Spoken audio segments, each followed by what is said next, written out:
Hello, my name is Aashni Pabley. Please excuse my voice. I am feeling a little bit under the weather today. Okay, let's begin. So what you're probably thinking by the title is that she's going to tell us all this stuff we already know. Why did I come? I hate school. I hate everything. I hate my life. Basically the usual progression of thought.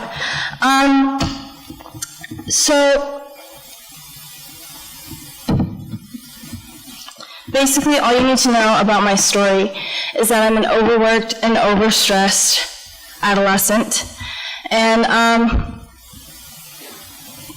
between practice in the morning and in the evening, which was 2 hours each, and then commuting, which was 1 hour, and then taking all the AP classes and honors classes that you could ever think of, you could say that I was drowning, which is a pun because I am a swimmer. Everyone was worried about my physical health, my mental health, and most importantly, my future. It was that ever-prevalent pressure to be, perfect. Not for me or for my parents, but for every college that I would ever apply to. But what good would any of it do if it all amounted to nothing? 17 magazine produced a poll in 2009 about teenage girls and how they feel the pressure to be perfect. Approximately 73% of all women, including teen girls, feel the pressure to be perfect. Have you ever felt that you had to be everything to everyone? Some people use drugs or actually physically hurt themselves to escape this type of pain. But all I did was sit there and wallow and basically sleep. I slept everywhere. I slept on the blocks. I slept while swimming in the pool. I know that sounds ridiculous, but my eyes were closed while I was taking a flip turn. And I also slept during exams that I had spent all night studying for. It was ridiculous. My whole life was crashing around me. And my grades were dropping. My times increased, which is a bad thing. And since no one knew what I was going through, they didn't really know how to approach it. They didn't understand. So they just thought that I wasn't trying. I lost respect from very important people, from my friends, from my family, from my teachers, from my advisors. There was a conversation I had with an old swim coach of mine. I will read you verbatim what he said. He said, "I don't think she can handle the pressure of both school and swimming. She needs to decide between the two, but for now, she needs to get out of my team."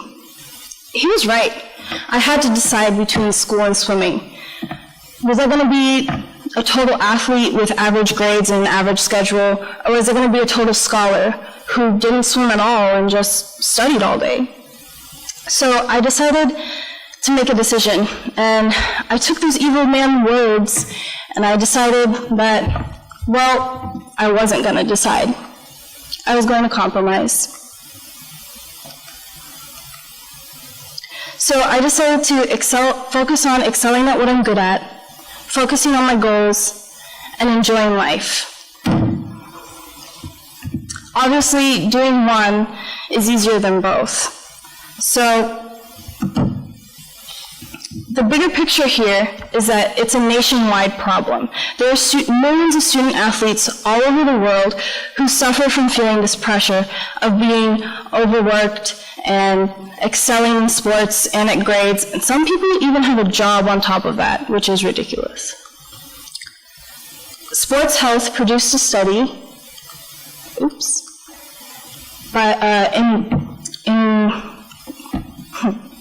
Sports Health produced a study with Georgetown Medical University. 163 athletes were taken from 9 different schools, and 17% of these athletes said that they showed signs of depression and said that they felt overworked and overstressed.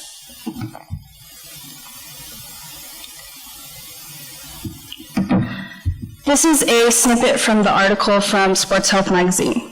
Some of the stressors identified as likely contributing factors include overtraining, pressure to deliver a peak performance, heavy workload, lack of rest, and chronic fatigue. Does that sound familiar? But how do we change this? The truth is, I have no idea. You can look for ways to find happiness, probably through people like Deepak Chopra or Paramhansa Yoganda. That's Paramhansa Yoganda, and this is Deepak Chopra. These people look for ways through meditation or some other form to find a way to happiness, but no one really knows the real answer. I do have some recommendations, however. You can set landmark days, which are days that you can pick out of a week or a month to basically relax, take some time off, be with your friends, be with your family, and just forget about life, basically. I wouldn't say that my condition was so far as depression, but I was suffering. The way I got out of it was because I had a good support system and a family that basically told me that school is not the same thing as life, and that the most important thing is to be the best you can be, not the best person in the room. So, on a happy note, I beat all of those kids that coach coached in one swim meet, and his face was perfect. It was red, he was flustered, he didn't even want to look at me or talk to me. It was perfect. So just remember, you're not defined by your GPA or your test scores, even though it really seems like that right now, or the athletic performance that you compete at one meet. What counts is the decisions you make and the actions you take. So be smart and be wise about those decisions, because that's what really matters. Thank you.